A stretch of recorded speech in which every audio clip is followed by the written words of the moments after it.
Santana é conhecida por seus pterossauros, mais comumente conhecidos como pterodáctilos.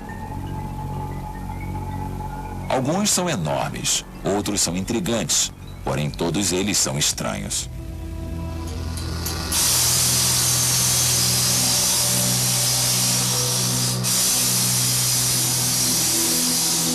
Hoje, a principal indústria de Santana é a fabricação de pisos de pedra calcária.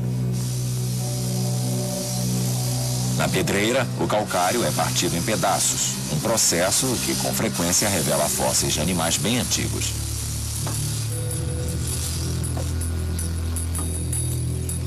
Para encontrá-los, Martial precisa apenas examinar os pedaços. Esses enormes pedaços de calcário foram formados no fundo de um imenso lago salino que cobria essa região toda há milhões de anos e dos céus caíam no lago insetos fantásticos. Cobertos por finos sedimentos antes de terem apodrecido, escorpiões e libélulas permanecem tão cheios de vida e preservados como se tivessem morrido ontem. Esse é um efêmero com 100 milhões de anos. Ele é idêntico aos efêmeros que encontramos em torno dos lagos hoje em dia. Esses são peixes espetaculares que viviam numa península de água doce sobre esse lago. Esse é um peixe de 100 milhões de anos chamado Dastibi. Esses peixes eram o alimento dos animais mais espetaculares que já viveram na Terra. Os pterodáctilos. Os pterodáctilos não são dinossauros nem são aves. São répteis voadores. Eles apareceram durante o período Triássico e viveram durante 160 milhões de anos até o final do período Cretáceo. Alguns possuem uma envergadura de apenas 30 centímetros, porém no Brasil eles atingiam proporções gigantescas. Eu estimo que a envergadura desse animal esteja entre 3 a 4 metros. É mais do que encontramos em qualquer ave, até do albatroz atual.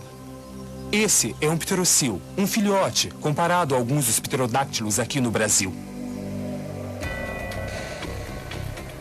Há 100 milhões de anos, durante o período Cretáceo, Santana era coberta por um enorme lago salino.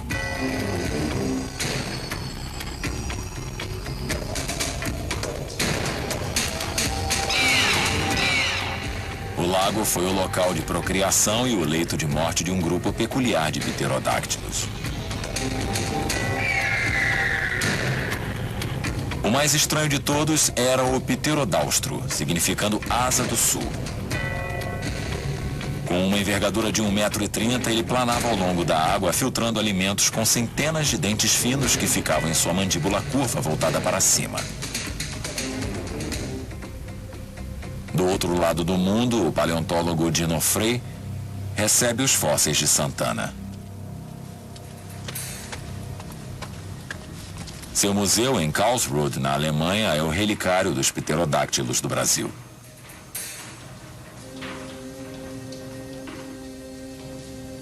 À medida que sua coleção aumenta, também aumenta o tamanho desses surpreendentes animais.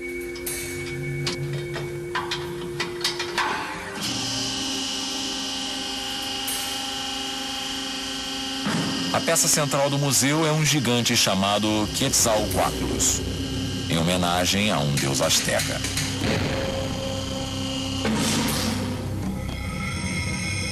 Para um animal tão grande assim, voar pode parecer um milagre. Esse animal aqui possui uma envergadura de asa de 11,5 metros. Nós encontramos maiores, mas ainda não encontramos os maiores de todos.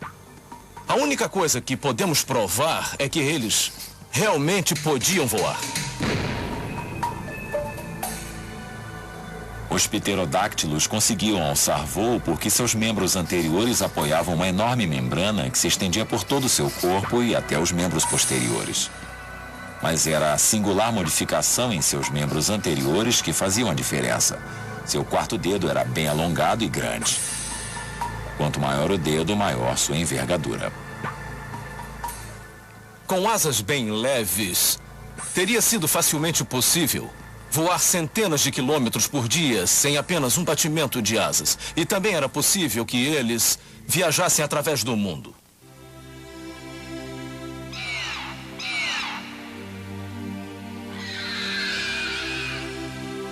Eles conseguiam se manter no ar porque, diferentemente das aves, possuíam membranas leves nas asas, ao invés de possuírem pesadas penas. Mas eles também possuem outra vantagem. Os maiores ossos de seu corpo, os ossos dos membros dianteiros, são ocos. E possuem uma espessura de parede de apenas alguns milímetros. É o motivo pelo qual esses gigantescos conseguiam permanecer em voo.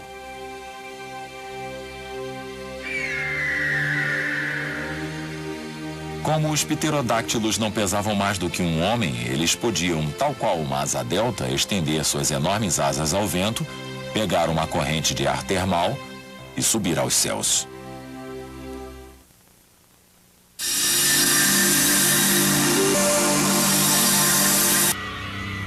O maior e o que voava mais alto de todos foi denominado, em virtude do formato de seu bico ameaçador, o Criorhynchus, ou bico de Ariete. Ele viveu há 110 milhões de anos durante o período Cretáceo. Sua envergadura de asa média era de 6,5 metros e um crânio projetado como a quilha de um barco. Os criorhynchus mergulhavam seu bico na água e sulcavam a superfície da água em busca de peixes. A pesquisa sobre os pterodáctilos como o Criorhynchus revelou um fato surpreendente. Eles jamais paravam de crescer. Quanto mais vivesse um pterodáctilo, maior ele ficava.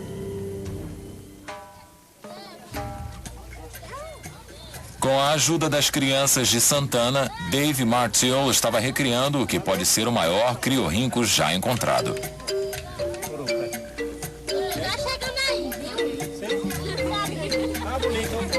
Descoberto pela primeira vez em 1980, ele prova que na América do Sul os dinossauros não eram as únicas criaturas a atingirem proporções gigantescas.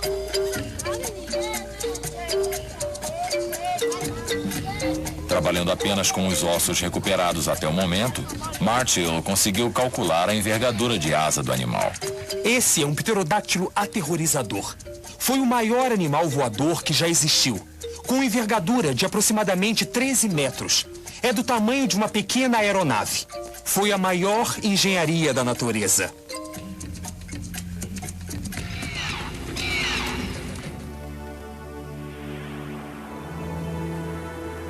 Da Terra do Fogo até a floresta amazônica, a América do Sul deu ao mundo os mais antigos, os mais estranhos e os maiores animais que já dominaram a Terra.